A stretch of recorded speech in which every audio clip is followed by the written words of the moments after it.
The years between us. It's strange how silence can grow between two people who once talked about everything. When Arav got the job offer in London, I was proud. Ecstatic even. He had worked for years to get that kind of opportunity. But pride has a way of disguising heartbreak. I smiled as he packed his suitcase, folded his shirts, and tucked our photos into the side pocket like he was taking pieces of me with him. We promised it would just be a year. 1 year apart to build our dreams, and then we'd find a way back to each other.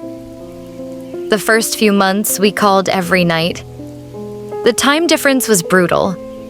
His evenings were my mornings, but we managed. I'd sit on my balcony with my coffee, half asleep but glowing just from hearing his voice through the static. He'd talk about the cold weather, his tiny flat, and the way he missed the smell of home-cooked food. But time has a cruel rhythm. Calls turned into texts. Texts turned into short replies. And before I realized it, our love began to live in unsent messages. I didn't blame him. Work consumed him. Long hours, deadlines, clients who expected him to exist in multiple time zones. And I had my own life here. My teaching job, my parents, my friends who pretended not to notice when I checked my phone too often. Still, every few weeks there'd be a small reminder that he hadn't forgotten me. A message at midnight.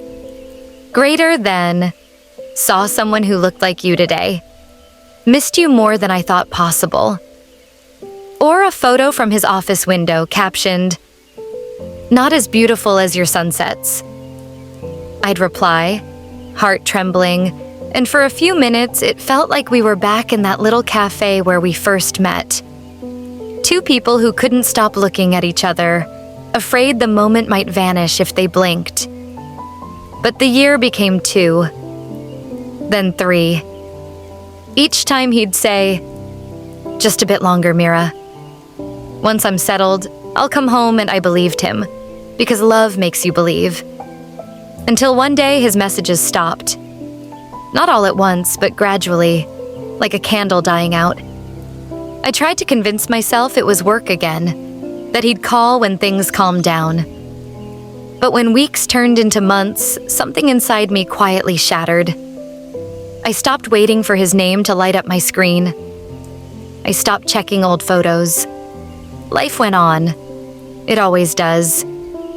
I moved to a new apartment closer to school. I started painting again, joined a book club, tried to fill the spaces where he used to be. People said I looked happier. Maybe I did. But at night, when everything went still, I'd feel that hollow ache. The one that comes from loving someone who isn't gone but isn't here either. Years later, when I'd almost made peace with the idea that Arav was just a chapter of my past, I received a message. Greater than, I'm coming home. No explanation, no apology. Just those 3 words that made my hands tremble as I read them over and over again. He was coming back, after all these years. And I didn't know whether to cry or to smile. There's something about airports that makes time blur. I used to think of them as places of possibility, where dreams began, where goodbyes were temporary. But the truth is, airports hold ghosts. Every time I walked past Gate 14 at Heathrow, I saw Mira's face in my mind. The way she smiled when she said, "Go chase your dreams, Arav. I'll be here when you come back." And I believed her. I believed us. The first few months after I left were a blur of meetings, pressure, and the constant ache of being somewhere that didn't feel like home. I'd come back to my flat after midnight, exhausted, and open her messages just to read her old jokes. Sometimes I'd record voice notes I never sent. Tiny pieces of my day that felt too small to matter but too heavy to keep. "Hey, you won't believe this. My client brought chai to the meeting. Not like yours, though. Yours will always win. It snowed today. The city looks beautiful, but it's nothing without you. I'd listen to them again before sleeping, as if she could somehow hear me across the miles. Then came the promotions, the bigger projects, the deadlines that devoured weekends. Work became my identity. My success grew, but my heart shrank. Every new achievement came with an emptiness I couldn't explain. And then one day, I noticed something that scared me.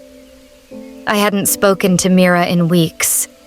Not because I didn't want to, but because I didn't know how. How do you reach out when guilt fills every word? When you know the distance isn't just measured in miles anymore? So I did what cowards do. I told myself she'd moved on. That maybe she deserved someone who wasn't always late, tired, or half present. But I never stopped writing. Emails that I never sent. Drafts that stayed hidden on my laptop, labeled for Mira. Letters about my day, my mistakes, my longing, my love. When I finally went home after 3 years, it wasn't for a holiday. My mother had fallen sick, and I needed to be there. But beneath that reason was another truth I couldn't say aloud. I wanted to see her. I didn't even know if she still lived in the same city. But when I opened my old phone, there it was. Her contact still pinned to the top of my messages. I typed 3 words before I could stop myself. Greater than I'm coming home. No punctuation, no explanation, just the truth.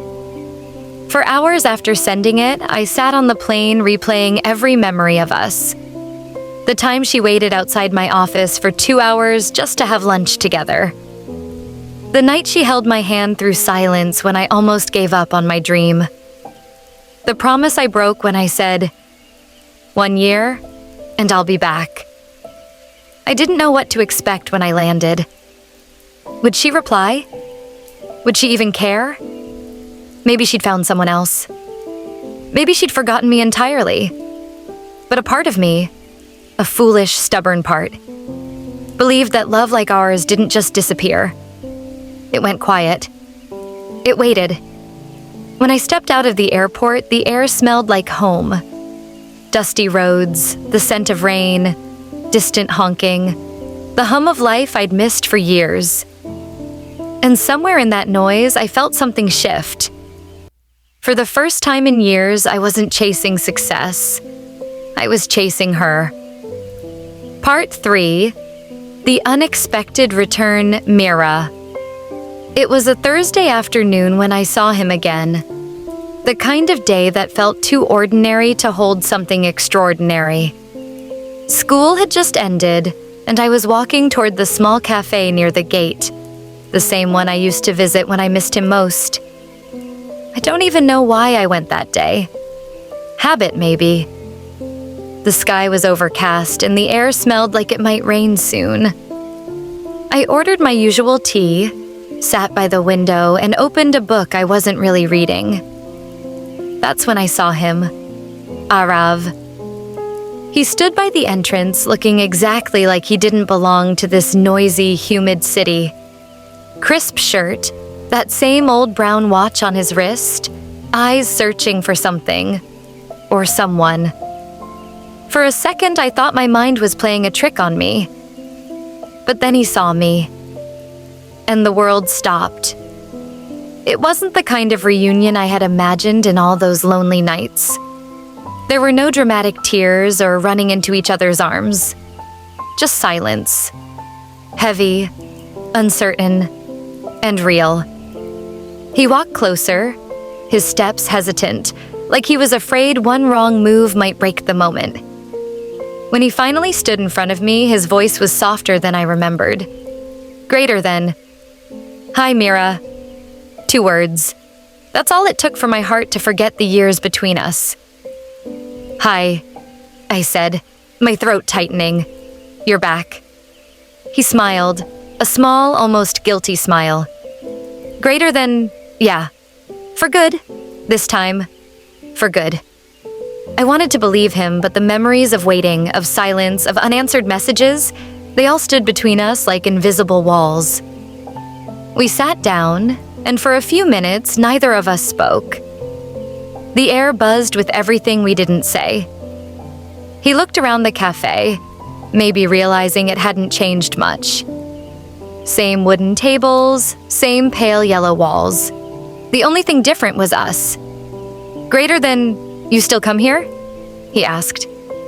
"Sometimes," I said, "when I need quiet. You used to say this place made you feel close to me.